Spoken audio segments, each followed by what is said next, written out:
Hello বন্ধুরা, আমি শাক গন্ডেল। এখন আমি করব কোরাটালা শিবা পরিচালিত এবং জুনিয়র এনটিআর, সাইফ আলী খান, জাহ্নবী কাপুর অভিনীত নতুন প্যান ইন্ডিয়ান সিনেমা দেবারা পার্ট 1 এর রিভিউ। এই সিনেমাটার ভালো দিক খারাপ দিক নিয়ে আলোচনা করব আজকের এই ভিডিওতে। গল্প সম্পর্কে স্পয়লার না দিয়ে যদি একদম ছোট্ট করে বলি, জুনিয়র এনটিআর এর ক্যারেক্টার অর্থাৎ দেবারা, সে নিরুদ্দেশ এবং সাইফ আলী খানের চরিত্র এবং তার পুরো গ্রুপ, তারা প্রত্যেকে চায় সমুদ্রের মধ্যে ইললিগাল উইপন ডিলিং করতে, অর্থাৎ অস্ত্র পাচার করতে, কিন্তু সেটা তারা করতে পারছে না। তার কারণ তারা দেবারাকে প্রচন্ড বেশি ভয় পায়। সমুদ্রে তারা নামলে দেবারা তাদেরকে আস্ত রাখবে না। এবার এই ভয়টা কেন তৈরি হলো, দেবারা নিরুদ্দেশ কিভাবে হলো, এবং এই সব কিছুর মধ্যে দেবারার ছেলে যে ক্যারেক্টারটা এখানে প্লে করেছে জুনিয়র এনটিআর, তার ভূমিকাটা এক্স্যাক্টলি কি, যাবতীয় জানতে গেলে আপনাদেরকে ছবিটা হলে গিয়ে দেখে নিতে হবে। প্রথম ভালো দিক ছবিটার এটাই, এই যে প্রশ্নগুলো বললাম, কেন নিরুদ্দেশ হলো, ভয়টা কিভাবে তৈরি হলো, এই যে প্রশ্নগুলো, সেই উত্তরটা অডিয়েন্স খুঁজতে চেষ্টা করে ফার্স্ট হাফে। যে কারণে ফার্স্ট হাফটা আমি বলবো অনেক বেশি এঙ্গেজিং, এক্সট্রাঅর্ডিনারি নয়, প্রচণ্ড ফাস্ট পেস ভাবে এগোচ্ছে, দুর্দান্ত লাগছে সেরকম কিছু নয়, কিন্তু ফার্স্ট হাফটা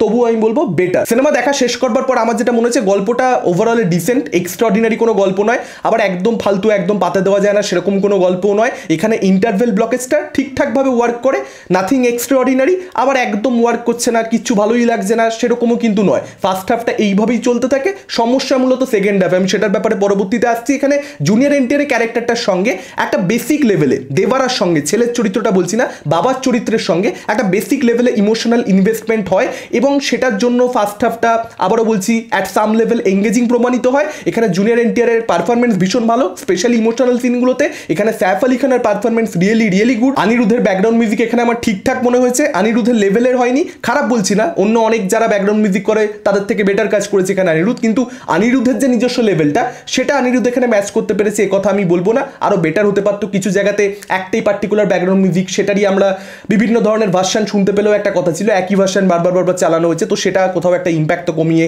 দেয় অবশ্যই। এবং এখানে ক্লাইম্যাক্স নিয়ে যদি কথা বলি, ক্লাইম্যাক্সে গিয়ে ছবিটা আবার ওঠে, ক্লাইম্যাক্সটা অ্যাট সাম লেভেল ওয়ার্ক করে, যদিও যা কিছু আমরা দেখছি, এখান থেকে আমি খারাপ দিকে ঢুকে পড়ছি, প্রেডিক্টেবল।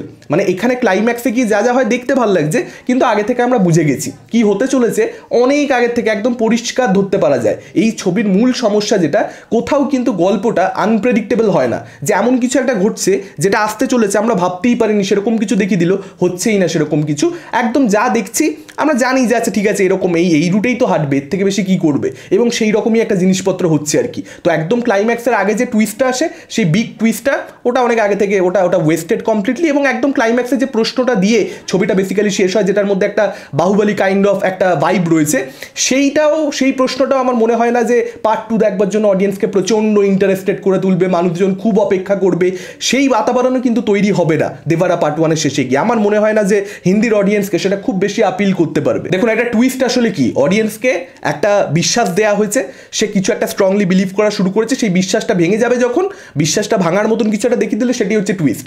বিশ্বাসই আপনি ভালো করে দিচ্ছেন না, একটা ক্যারেক্টারকে ভালোভাবে এস্টাবলিশই করছেন না আপনি, একটা ক্যারেক্টারের একটা ট্রেট, সেটা একটা এস্টাবলিশ করতে হবে, অডিয়েন্সের মাথার মধ্যে সেটা তো জাকিয়ে বসতে হবে যে এই ক্যারেক্টারটা এরকম, ক্যারেক্টারকে চিনতেই পারা যাচ্ছে না, তারপর সেই ক্যারেক্টারকে কেন্দ্র করে টুইস্ট এলে কি বা লাভ হলো, কি বা মজা আসবে, সেটাই এখানে প্রবলেম হয়ে যাচ্ছে। এখানে ওয়ার্ল্ড ডেভেলপমেন্টটা প্রপারলি হয়নি। একদম শুরুতে একটা তো নতুন ওয়ার্ল্ড এখানে আমাদেরকে দেখানো হচ্ছে দেবারার মধ্যে, সেই ওয়ার্ল্ডটাকে যদি আপনি প্রপারলি এস্টাবলিশ না করেন, সেই ওয়ার্ল্ডের যারা বিগ প্লেয়ার্স তাদেরকে যদি আপনারা প্রপারলি এস্টাবলিশ না করেন, শুধুমাত্র প্রোটাগনিস্টই যদি এস্টাবলিশড হয়, তাহলে কি করে চলবে? এখানে দেবারার ক্যারেক্টারটা এস্টাবলিশড, সেই ক্যারেক্টারটাকে মোটামুটি লেখা হয়েছে, কিন্তু বাকি ক্যারেক্টারগুলো, ইনফ্যাক্ট সাইফ আলী খানের ক্যারেক্টারের মধ্যেও স্পেস প্রচুর রয়েছে ক্যারেক্টারটা, সাইফ আলী খান কিন্তু গোটা ছবি জুড়েই রয়েছে, যতটা আমি আশা করেছিলাম তার থেকে অনেক বেশি রয়েছে ছবিতে, কিন্তু ক্যারেক্টারটার মধ্যে এনাফ মেটেরিয়াল নেই, ক্যারেক্টারটা দুর্দান্তভাবে লেখা বা তার নানান রকমের শেডস রয়েছে, সেটা কিন্তু নয়। সেকেন্ড হাফের শুরুর দিকে একটা বিশাল বড় ড্রপ রয়েছে স্ক্রিন প্লের মধ্যে, সেখানে গন্ডগোল হয়ে গেছে একদম রাইটিং এ, সেই জায়গাটা একেবারে এঙ্গেজিং নয়, ছবিটা ধপাস করে পড়ে যায়। এখানে জাহ্নবী কাপুরের যে ক্যারেক্টারটা কমপ্লিটলি ওয়েস্টেড, ট্রেলার দেখিয়ে, আপনার ট্রেলার রিভিউ গিয়ে দেখুন, আমি বলেইছিলাম যে তাকে নাচানোর জন্য গানোর জন্য নেওয়া হবে, ঠিক সেই কাজটাই করা হয়েছে। ক্যারেক্টারটা আসে যায়, কেন ক্যারেক্টারটাকে রাখলো, ক্যারেক্টারটা কমপ্লিটলি ওয়েস্টেড, মানে ওই ক্যারেক্টারটা থাকবার কোনো দরকারই নেই, ওই ট্র্যাকটাকে সম্পূর্ণ এলিমিনেট করে দিয়ে ছবিটাকে 2 ঘন্টা 50 মিনিটের জায়গায় 2.5 ঘন্টা 2 ঘন্টা 25 মিনিটের করে দিলে আরও নানান জায়গা থেকে কেটে ছেটে অনেক বেটার হতো ছবিটা, সেক্ষেত্রে টাইট হতে পারতো। জাহ্নবী কাপুর মানে কি দরকার আপনার তেলেগু ছবি মানে কি নাচ গান রাখতেই হবে, একটা নায়িকা রাখতেই হবে, না রাখলে নয়। মডার্ন ডে কমার্শিয়াল সিনেমার সংজ্ঞা কিন্তু নায়িকা থাকতেই হবে তা নয়।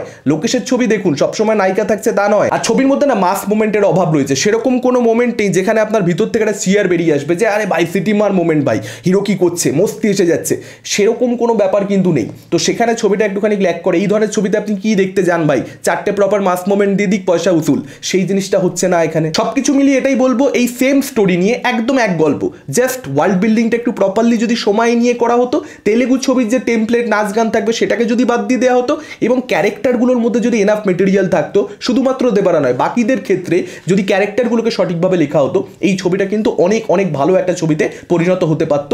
ওমকারার সঙ্গে দেবারার পার্থক্যই একটা জায়গাতেই, যে ওমকারা কোনো ফর্মুলা মানে না, ওমকারা ক্যারেক্টারকে ধরে ধরে এস্টাবলিশ করে, ওয়ার্ল্ড বিল্ডিংয়ে সময় দেয়। এই ছবিটার মধ্যে কিন্তু ফার্স্ট হাফে কিছু জায়গাতে সাইফ আলী খান আছে বলেন কিনা আমি জানি না, কিন্তু কোথাও একটা ওমকারার কথা মনে পড়তে থাকে, গল্পের মধ্যে সেরকম জিনিসপত্র রয়েছে। তো সেটা দেখে মনে হচ্ছে যে ভাই ওমকারার সঙ্গে কেন ওমকারা সেটা দেবারা পার্ট 1 থেকে সত্যি বলতে বোঝা যায়। মানে তেলেগু ছবি একটা খুব মেন স্ট্রিম ছবি, ওমকারার কথা মাথায় আসা উচিত নয়, কিন্তু সামহাও আমার মনে হচ্ছিল যে কেন বিশাল ভারদ্বাজ। আপনাদের কি মতামত এই ছবিটা আপনারা দেখলে আপনারা অবশ্যই কমেন্ট করে আমাদের জানাতে পারেন কীরকম লেগেছে। এই ভিডিওটা ভালো লাগলে লাইক করতে পারেন, শেয়ার করতে পারেন, আমাদের চ্যানেল নতুন হলে চ্যানেলটাকে অবশ্যই সাবস্ক্রাইব করতে পারেন। আজকের মতন টাটা, চোখ রাখুন পরবর্তী ভিডিওতে।